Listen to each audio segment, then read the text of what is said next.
రాష్ట్ర వ్యాప్తంగా పలు ప్రభుత్వ పాఠశాలలు, గురుకులాలు, వసతి గృహాల్లో ఫుడ్ పాయిజన్ సంఘటనలు చోటు చేసుకున్నాయి. పలువురు విద్యార్థులు అస్వస్థతకు గురయ్యారు. వసతి గృహాల్లో ఫుడ్ పాయిజన్ ఘటనలపై మాజీ మంత్రి ఎమ్మెల్యే హరీష్ రావు తీవ్ర ఆవేదన వ్యక్తం చేశారు. రేవంత్ సర్కార్ నిర్లక్ష్యంపై మండిపడ్డారు. మాటలే తప్ప చేతలు లేని సర్కార్ నిర్లక్ష్యం వల్ల ఇంకెంతమంది విద్యార్థులు ప్రాణాలు కోల్పోవాలని ప్రశ్నించారు.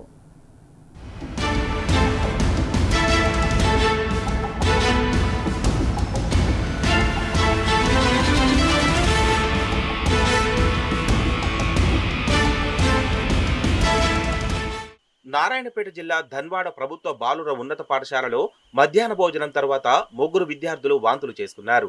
మరో 19 మంది విద్యార్థులు కడుపు నొప్పి అనడంతో సిబ్బంది హెచ్ఎం నరసింహాచారికి విషయం తెలిపారు.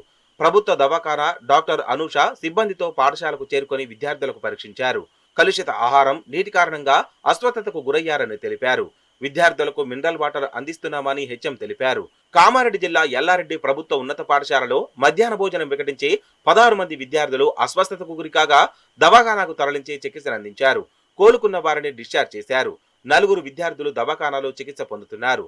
సూర్యాపేట జిల్లా కేంద్రంలోని ప్రభుత్వ గిరిజన బాలికల సంక్షేమ వసతి గృహంలో 170 మంది విద్యార్థినులు ఉంటూ సమీప పాఠశాలల్లో చదువుకుంటున్నారు.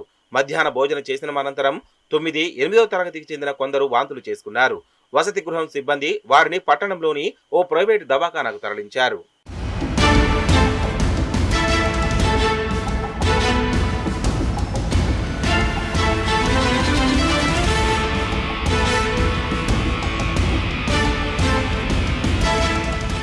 గురుకులాల్లో ఫుడ్ పాయిజన్ ఘటనలపై మాజీ మంత్రి ఎమ్మెల్యే హరీష్ రావు తీవ్ర ఆవేదన వ్యక్తం చేశారు.